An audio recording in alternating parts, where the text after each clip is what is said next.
What's up? Happy Tuesday. This is episode number 11 of Outside Smoke. Macklin Simpson here with my partner Clark Burkle. Clark, today's a very special day. That it is. We have a special guest coming on the show, a man who needs no introduction in the swimming community, Mr. Ambrose Rowdy Gaines. Rowdy, what's going on? We appreciate you taking the time. I'll get you back for that one, Macklin. Thanks. Well, I'm leaving for Budapest on Thursday, so we'll see you there. Yes, definitely. I'll have to get you back for Ambrose, although all my friends call me Ambrose. My name is Macklin, so you could. I know. You could. Hey, listen, you jab all you want. You have nothing on me. Rowdy and Ambrose, put those together. Let that sink in. Oh well, Rowdy, really appreciate you taking the time this evening. No problem. Great. So Rowdy, I mean, we want to get it kicked off here. I mean, you are the voice of swimming, and you have commentated on some of the most incredible meets we've ever seen in the history of the sport. And I wanted to ask you to get started here just about how you're feeling about going into Worlds. What exciting races are you looking forward to most? And given that it's the first big international meet we've had without Phelps and Lochte, how does that play into the storylines? Well, going into nationals, I think all of us, I mean, across the board, we're probably a little concerned about the fact that post-Michael, what was the U.S. national team going to look like? No Ryan, no Missy Franklin, so it was definitely going to look different. And every year after the Olympics is an off year anyway. When you think about it, kids are taking a break. They just want to try to relax a little bit, and they're not back into hard training. So I had my concerns, not necessarily for the future of USA Swimming, just for this national championships. But boy, I was really surprised. I was shocked at how fast overall. I mean, there's still some weak events here and there, but overall, depth-wise, especially that these men and women swam. It was just amazing. And last summer was my I can't even remember now, 7th straight Olympic Games that I'd covered. And this is crazy.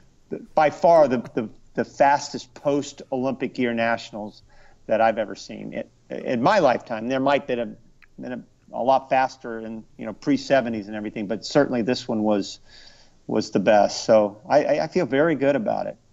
Yeah, I mean, you mentioned depth. I mean, you look at the 200 breaststroke alone. I mean, we had two guys go 208 and not make the team. I know. I mean, crazy. We could go down the list at all the events, and the depth was impressive. But I want to hear your thoughts on youth. A year after an Olympic Games is typically a great opportunity for somebody up and coming to step up and make their first international team, make their first national team. So what about the up and comers has you excited, especially from nationals a couple weeks ago? Well, I think when Rio happened last year, and arguably, I mean, you can argue about it, it was the greatest all-around Olympic team in history. I know 68 won more medals, but that's when they took 3 swimmers. It's 76 men's team, by far the greatest single team, et cetera, et cetera. But I think overall, when you think about they winning half of the gold medals, they won literally 16 of the 32 events. It was going to be a hard act to follow. But I think a lot of swimmers that were a part of that felt like, oh, wow, I really love this feeling. I want to do more, like a Caleb Dressel, like a Clark Smith, like on the female side, there's so many I can't even think of, but like a Katie Miley, who's older, but still really had come into having a great nationals. So the youth of this team, and then the other side of that, guys, is the fact that you had a lot of people watch on TV that just missed making the team last summer that said, I really want to be a part of this party. And swimmers like Madison Cox and Mallory Comerford, for example, jump out of my mind that said, wow, this is True Sweets or Fink. I mean, there's so many that are young and have like 3 or 4 years now to mature and be ready for Tokyo. So I've just been very impressed with both the youth and the mixture of veterans going in to Budapest of this team. They're really great. And some of the sprinters, like you think about, just when you think that USA sprinting is going to kind of go down, then you have guys like Zach Apple and Michael Chadwick step up and come out of nowhere, especially Zach Apple, and really cement the dominance again from the United States when it comes to relays. Because I always look at relays as a country strength. And going in, the United States is going to be favored. And arguably all 6 of the men's and women's relays. I don't know about the mixed relays, but certainly the men and women. Speaking of Apple, I know he's an Auburn grad, but that was probably one of the coolest moments, in my opinion, from Nationals, because we interviewed Nathan afterwards, and we were getting his thoughts on the youth and the depth. And it took almost a 48 just to make the A final. And he said, for the past few years, I've been getting drilled with questions on what's going on with American sprinting, when is it going to come back, and he said, I don't have to answer those questions anymore. So I'd like to know your thoughts on the progression of that. Everybody knows that was a big component of Phelps coming back with that relay. And yeah, and that's great for Auburn as well, having a guy like Zach Apple. He's to have to anchor that. Caleb has done it for Florida now. Nathan did it for so many years at Cal. Chadwick is doing it at Missouri. So Auburn needed that, I think. But more importantly, and this is true, that the United States needed that. There's a sense of pride for USA swimming sprinting, and it goes back generationally. And it was really cool to be able to have, and I call them kids because that's what they are to me. I have children older than they are. But to have kids like Michael Chadwick and Zach Apple step up and to be able to say, I'm a guy that can contribute and can go 47 plus, certainly on a relay, and kind of maintain that dominance overall. I know that the U.S. slipped up in 2012 and 2004, et cetera. But overall, when you think about it, from an Olympic performance and World Championship performance, it's no contest. The United States wins hands down. So it was really cool to see somebody like Zach Apple. And it reminded, not that I'd even begin to talk about myself, but in 1984, it was a good example about the Zach Apple and Nathan Adrian. I didn't even win our Olympic trials. Mike Keith won it, but the guy that got 4th, I had never heard of his name before in my entire life. His name was Matt Biondi, and he got 4th at the Olympic trials, and that was the first time I'd ever heard his name. And so I think Nathan probably looked at Zach Apple and maybe had heard of him a little bit, but kind of said, oh my gosh, this is the guy that's going to step up and be a part of this sprinting family. And really kind of the same goes for the women. Mallory Comerford did it for the women, kind of just stepped up and said, here I am, and maybe not as strong overall historically as the men, but certainly the women now are kind of hang their hat, not only Simone and others, but now Mallory Comerford has also joined that. Guy named Biondi, he turned out right, didn't he? Yeah, he's it was just pretty okay. Cool. Just okay. It was pretty. He whenever I see him, he always reminds me of that. He said, "I remember you telling that reporter that you had never heard of me," and I thought, and we were roommates at the Olympics, so we roomed together, so it was really fun. Great guy. His son Nate's been on a tear too. Yep. Yeah, pretty he's fast kid. Swimming well. He's been swimming for like a year. He's got some good genes, doesn't he? Yeah, seriously. I'd say so. So Rowdy, I'm going to switch it up just a little bit. You had mentioned the American woman. Right now they have like this swagger about them that's just almost untouchable by any other nation in the world. Especially led by that Stanford contingency of all these great sprinters and freestylers. How much do you think media, social media, just the way that that's exploded since 2008, 2012, 2016 in Rio has really played into that? I've been watching their stories in Croatia. Just all of them seem to be so tight-knit as a team. And it's like you've got to think that the other countries are watching this too and thinking to themselves, how do we ever beat such a strong team? It's a really good point because, and to exemplify that, I was in Rio on the deck of the pool when the U.S. team first walked in last year for the first time.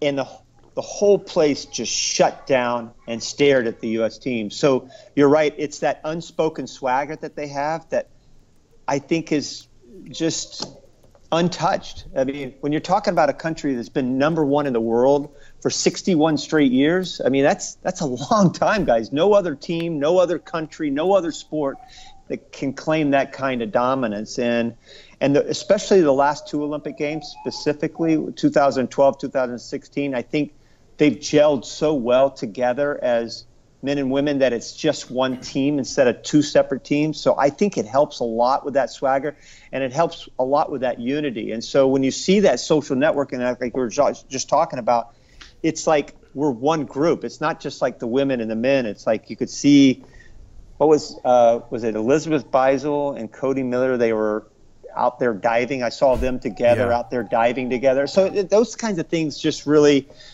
make for a magnificent moment that you're so right. Every other country is looking at, and they know it. And they're not as united. I mean, excuse me, the other countries look, but it's not only that, in my opinion, I'm looking back at that thinking like, man, that looks like it's so much fun. And I know there's a million little kids out there watching on Instagram and, Snapchat as well, saying to themselves, like, I want to be on the national team. And I think that's part of what makes USA Swimming so great. And, it's really fun to see that. And nobody can speak better that than you, Clark, and the fact that you were part of the beginning of that. Not that 2000 and 04 and 08 and all, but you were part of all that as it started growing. And I think you started kind of seeing that unity come together. And you were part of a great experience as well, so you can speak to it better than anybody. I kind of felt like that we had that in 1984, but it was still two separate teams, and it wasn't quite as great as it is now. To be honest with you, Clark, I never really thought about it that way. I mean, growing up when we were swimming, we saw the names in the times and said, we want to be like them, we want to be on these teams. But then when you see like everything that they're experiencing, it's incredible. Like, Smaliga and Leah Smith eating breakfast together, or Jay Litherland diving in the Adriatic Sea. It's photos of the pool.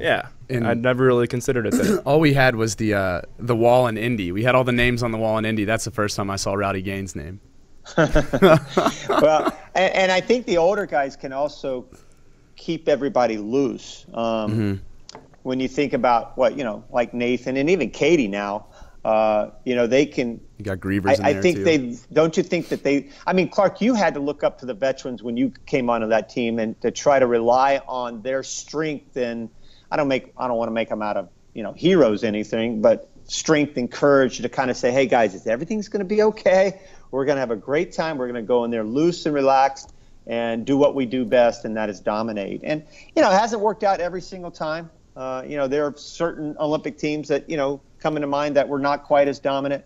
But either way you score it, points, gold medals, total medals, the U.S. has always come out ahead and overall. And that's a testament to not only our club system, our collegiate system, obviously, but our coaches as well. Yeah, and just the opportunity to learn from those individuals, like you said, whether you think of them as heroes or just leaders, period.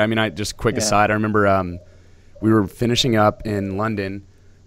Sorry, my throat's all scratchy today. And Anthony Irvin kind of stood up and gave a little speech. I don't know if you're in there or not, Rowdy, but he said, he had that terrible start, and he came in sixth. And literally it took him a second to leave the block. And he had just made his comeback, and he stands up, and he's like, it was something along these lines. I haven't seen my best performances yet. I know that I'm going to work as hard as I possibly can to come back in 4 years and do the best job that I can for Team USA. And I think, like many of you in this room, I have not seen my best swims.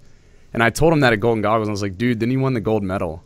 Like, what a way to follow that up. Like, what a mic drop, But it's moments like that where you're sitting there. Absolutely. And you got, like, Jason Lezak in the room and guys like that. And I'm like, I got on the team by a couple hundreds, and I'm like, holy cow. Yeah.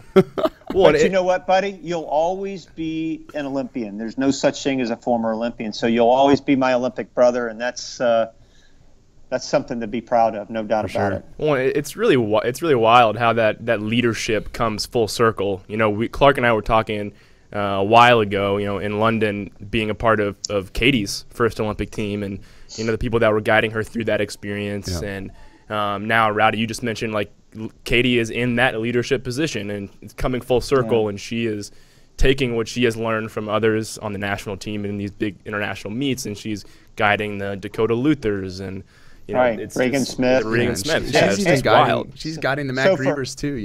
Everybody looks up to her. Honestly, it's like she's a cool, calm, collected operator. Cool cat. Yeah. Yep. No doubt about it. And for every Reagan Smith on that team, and for every Dakota Luther, you've got an Elizabeth Beisel or a Leah Smith, who she's very young, but Leah Smith or like you said, a Katie Ledecky that will kind of handle the pressure. And I think Michael did that so well in London and Rio and took the pressure off of a lot of the other athletes, because and I think it's so underrated what he did during his career, because he had so much pressure all the time, and he took it off some of the other athletes, most of the other athletes, and he put it on his shoulders.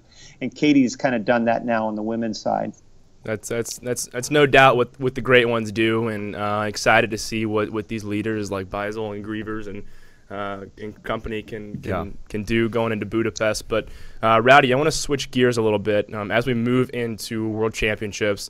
It's the most similar thing that we have to an Olympic Games, but it's a little bit different with the event lineup. And I know we talked very briefly last week before you came on about wanting to chat pros and cons of adding events to the Olympic program and not adding certain events. And I know there's been some things on social media, but I wanted this to be more of a open dialogue of actual pros and cons and what it means, as opposed to spatting back and forth. Yeah, I mean, I know, I'm sure you're talking about how Tom and I and Anthony kind of got into a conversation there on social media, on Twitter. And I love Tom. He's a great guy, and Anthony he's like a son to me. He lived at my house, for crying out loud, for a month. So I love getting into these conversations. And trust me, dudes, I am wrong about 80% of the time. So this, a lot of it is just stated opinion. It's not fact at all. And my belief was always the fact that the bottom line for me is I wanted the 1,500 added for women, because I felt like it was a crime that women were not allowed to swim the 1,500 and men were. It is disrespectful. It was the absolute most ridiculous thing I've ever seen in our sport over its history, is the fact that the women were still swimming the 800. So I felt like the 1,500 should be added, and maybe take away the 800 and just make it the same as the men. Mm-hmm. And I know a lot of people will argue, well, nobody really cares about those distance events. And, I will say, well, there are a lot of people who do. And it gives those swimmers another event. And adding the 800 for men is, I don't think it's the worst idea. I think the bottom line was, and this, I mean, you guys probably already know this, but the IOC told FINA, you're allowed to add 4 events. Mm-hmm. That's it. Mm-hmm. You can't add any more than that. FINA wanted to add all the 50s, and they wanted to add the 15-800, the mixed relays. But IOC said, no, you get 4. So there was no way that they were going to be able to add the 50s, because that's 6 events. Yeah. So they're not going to add some of the 50s and not others. So they had to add the 800. They had to add the 1500. And so they did as well for the relays, the mixed relays. And so I don't think it was a bad decision. I think the more swimming, the better. Mm-hmm. Yeah. So I would have been thrilled to add the 50s. I just think that the skill level is so different with the 50s than it is on some of the distance events, and I like the fact that they added the women's 1500. I guess that was my point. That's hard to tell in 140 characters. Yeah, exactly. And when that announcement came out, Bach and the IOC made it part of their spiel of what they wanted the Olympics to look like, and they noted 3 key things. They wanted to be more youthful, they wanted to be more urban, however you want to define that, and they wanted it to be more gender equal. Mm-hmm. So that is I think everybody agrees that the women's 1500 should be added. Right, but I don't think anybody didn't agree with that. Yeah. But my point there is on the mixed relays, and I want to know what you think about those over. I know most people think they're contrived, and I love them. I really do. Yeah. I think they were really exciting at the Worlds a couple years ago when they first debuted. I thought they were exciting. I thought they added a completely different element. I thought it brought men and women together more. Strategy was such a huge key. The excitement of watching the race for the average person. You got to remember that when we go to the Olympic Games in Tokyo, especially in the summer to some degree, but especially at the Olympic, the average person that watches knows nothing about swimming. Yeah. They know nothing. Exactly. 99% of the people that watch the Olympic Games would tweet at me and ask me what the backstroke flags. What are those flags for? So backstroke banners. Yeah, exactly. So I guess my point in that is the fact that people are going to love those mixed relays. Mm-hmm. Yeah. You know, as much as the swimming community might not necessarily like them because they're contrived, I think the average person watching, it will bring another element to fandom for that average person, which we're trying to bring more and more into this television and media atmosphere. And so I love them. And again, I wish all the 50s would have been added too. But if I'm going to pick and choose, and if I'm going to pick 3 or 4 events that IOC gave us, I'm going to pick the 800, 1500, and a couple mixed relays. Mm-hmm. But you know, Rowdy, kind of given your point where it's really about the excitement of the racing. I mean, at the end of the day, like this is a huge media exercise. People need to be very interested in this. It's got to be catchy. It's got to be fun, exciting. This isn't the end of the road for the 50s being admitted into the Olympics. I mean, they've got to still be on the docket for the next time around or for the next time, especially if swimming continues to be one of the most popular sports. I mean, expanding the program can only help everybody. Most popular sport in the Olympics. Exactly. It can only help everybody involved, right? Get more people involved in the sport, provide more action for the people watching, and just be cooler for all of us swim nerds too, because I would love to see who would win the 50. Like just watching the pre-race, the excitement with all these people swimming these races would be great. So I think really my question is, when do you think the 50s will be added? Because I think it's just a matter of time. It is. I agree with you. I think it is a matter of time because swimming is so popular. Yeah. I mean, it's the most popular sport in the Olympic Games, thanks to Michael Phelps now. And I think it is just a matter of time because I think people are going to demand it. FINA's got a lot of control, in the Olympic movement. I think they're going to end up demanding it, and the IOC is going to end up adding it. Again, it does create a little bit of a dilemma because, boy, that 8 days. I mean, Caleb is a perfect example. Boy, he's got tough decisions to make, over that 8 day span. He's a rarity, obviously, and not a lot of people are making 7, 8, 9 events, but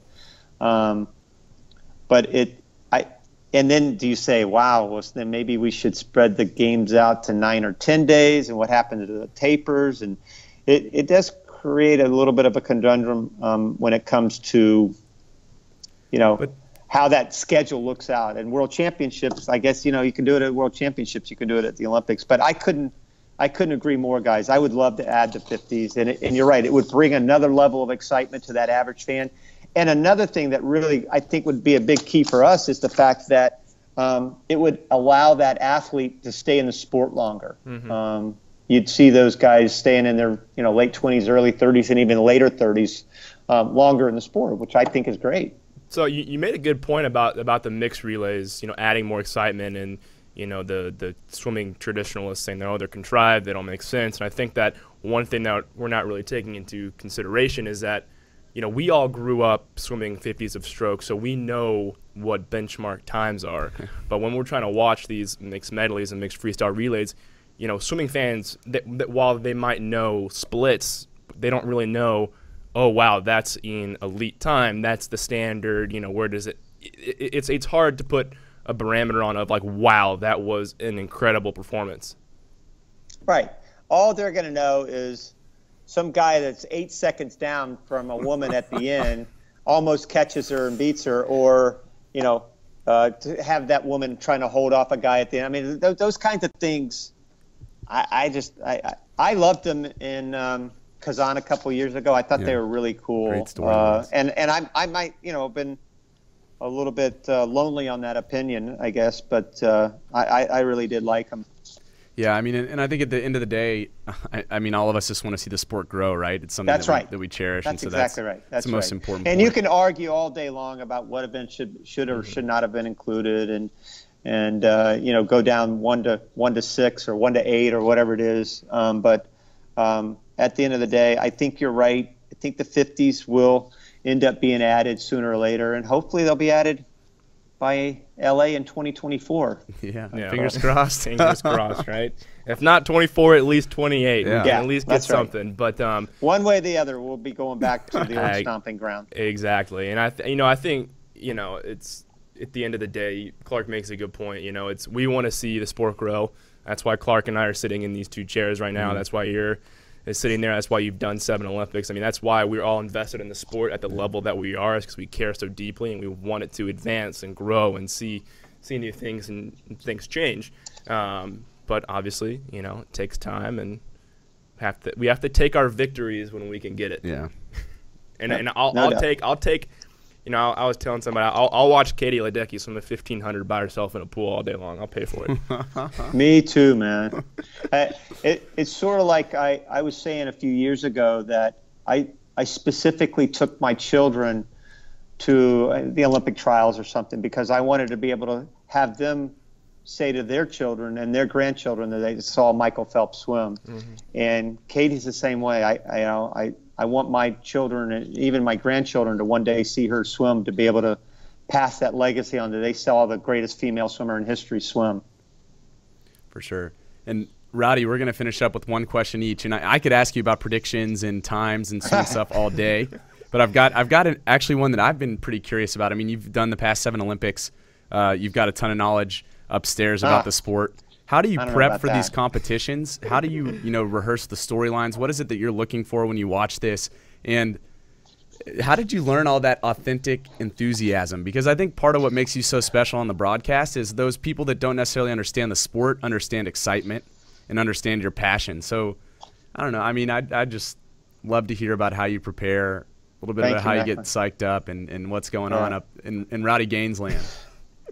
Thank you, buddy. I appreciate the kind words. I know there's probably 1,000 people out there that know a lot more about swimming than I do. But nobody can deny my passion for the sport. I love the sport so much. It has done so much more for me than I ever could even dream about doing for the sport. So I think that one reason why at least NBC hires me, because they understand that I will bring that passion to that average viewer that's tuning in. Yep. And I also think that they know what they're going to get. That when I go on air, I'm going to make sure I'm ready, I'm prepared, that I know the basic strategy of every single swimmer and every single race, and that I can bring excitement to that race. I think also a lot of it has to do with my partners. Dan Hicks has been my partner for 6 of those Olympics, and I can't even imagine. That's so cool. In fact, I don't think I would have been hired after the first Olympics if it wasn't for Dan, because Dan has taught me so much. John Neighbor, Ted Robinson, Craig Hummer, the list goes on and on about the great partners I've had over my career. So I think a lot of credit goes to them to be able to teach me to be able to understand what those races are all about and how to do commentating, how to do real broadcasting. It's not digging ditches. I understand that. I get it. But I only wish some of the critics out there could put a pair of headphones on with me during a major broadcast like the Olympics and have literally 4 people talking into your ear at the same time. And that's literally what happens at the Olympic Games. So you really just have to have your crap together and know what you're doing. And again, it doesn't. I predict races sometimes, and I fail miserably and spectacularly. And just like the 2008 Olympic Games 400 free relay, that I get reminded by that all the time. In fact, I was with Jason Lezak last weekend, and they played the video on a charity event I was at, and he goes, "Here he comes, Rowdy. Say it." I don't think they're going to do it, Dan. I don't think they're going to do it. I'll never forget it. It always, I forget who was going third for the French, but they were coming to the wall, and Dan Hicks, Freddie Bousquet was going third, and he goes, Elaine Bernard, 6'5" and can absolutely fly. I'll never. He was a world record holder. Yeah, I'll never forget that. It's unbelievable. He lost his legs with 15 meters left. In that building, one person in that building thought the U.S. was going to win when Jason Lezak took off. I mean, I could talk about that race forever. I mean, here's a guy that never broken 47 before, and he goes 46.3 on a relay. I mean, every scenario I had, every single one I had the French winning that relay. And I even gave Jason like a 46.8 or something like that on a split, but I never would have given him 46.3. So, but the shows you go. That's why the sport is so unpredictable and so great. But that just to finalize everything, I definitely try to come prepared, especially on the big meets. I'm leaving tomorrow, as see you there, Macklin. I leave tomorrow. We'll have only 3 or 4 days, but we go to the Olympics 2 weeks in advance. We travel to their training camp and spend 3 or 4 days with a team. And, I follow all the social media and websites as much as I can every day. But at the end of the day, it really is because I just love swimming, and I have the best seat in the house, and I try to relay the love and the passion I have for the sport to the average Joe Schmo that's watching. Absolutely. Well, Rowdy, we got one more question for you, very specific to World Championships. I want to know one race on the women's side, one race on the men's side. What are you most looking forward to? On the spot. Well, Katie Ledecky is the easy answer, but my favorite swimmer that I just love to watch every time she dives in the water is Lily King. I just love her. It's hard not I to. love I love that self-assurance. Some people might say cockiness. Lots of bravado. I wish she'd wear her T-Rex costume out in the box. I just love it. And she's facing somebody that, last summer was a lot of fun to watch, and that little Yefimova Lily King battle was really fun to watch. And they're both swimming really well right now. I love round 2. Round 2 is going to be fun, and I think she could end up, breaking the world record in it too. I mean, again, Katie's the easy answer, and put me on the spot and push me over the cliff. That's the only way I'm telling you. That's the one race that I'm looking forward to, because I could go down the list and tell you one good reason why every single women's race is going to be exciting. And I guess for the men, I think the 100 fly kind of stands out for me.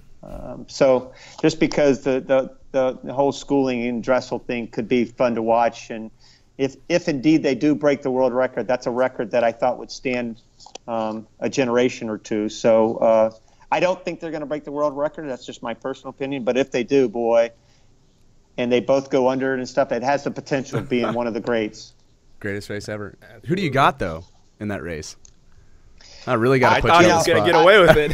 I wasn't going to let him. And with all due respect to Caleb, because I think he's definitely the future of that event. But man, Schooling's he's the Olympic champion. Yep. I mean, it's tough to pick against the Olympic champion in any of the races. I mean, picking against King or obviously Katie Ledecky or any of the Olympic champions. It's Higino and the 400 IM. Caleb Dressel's right there, but it's hard to pick against the Olympic champion. So I would go, if you're, again, pushing me over the cliff, I would go with Schooling. But I think Caleb Dressel is going to be right there with him.